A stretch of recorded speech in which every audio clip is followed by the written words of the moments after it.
Syria is reeling under an intense storm of firepower. Over 800 strikes in the span of 6 days, unleashed by Israel in what marks a dramatic military escalation. Reports of ground incursions have further fueled the chaos, leaving Syrians already burdened by years of wars and dictatorship, grappling with fresh waves of fear and uncertainty. But why now? What strategic goals lie behind Tel Aviv's relentless offensive? Is this a calculated attempt to shift the region's power dynamics, or prelude to something far larger? And as Syria's fragile recovery teeters on collapse, what does this mean for the Middle East already walking on tightrope? Let's decode. Israel justifies its recent strikes as defensive measures aimed at preventing seizure of critical weaponry extremist groups. Prime Minister Benjamin Netanyahu has emphasized that military facilities, suspected chemical weapon sites, and long-range rocket launchers were primary targets. Israel claims that these attacks are necessary to ensure that dangerous arms do not fall into the hands of groups hostile to Israel's security interests. However, the timing is notable. The downfall of Bashar al-Assad's regime has left Syria in a power vacuum.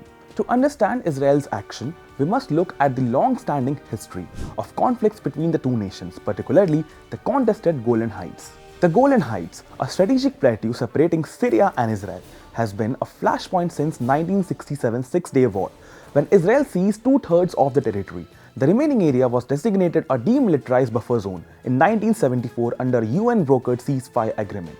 Later, Israel annexed its portion in 1981, a move widely unrecognized by the international community.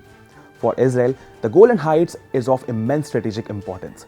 Its elevated terrain provides a military advantage and serves as a defensive buffer. Moreover, it offers a crucial water resource and fertile land. Given these factors, Israel's recent incursion into Syrian territory near the Golan Heights can be viewed as an effort to solidify its control over this vital area.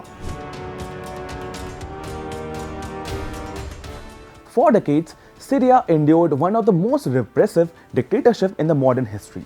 First under Hafiz al-Assad and then his son Bashar. The Assad's regime brutally became particularly prolonged after the 2011 uprising, which spiraled into a devastating war. The horrors of regime's prison, including Sednaya, where as many as 100,000 people disappeared, and only now it's coming to light. Reports say that regime's use of barrel bombs between 2012 and 2020 claimed more than 11,000 lives. These atrocities, coupled with chaos of Assad's departure, have left Syria fractured and vulnerable. But how could this benefit Israel? For Israel, benefit of these strikes are multifold.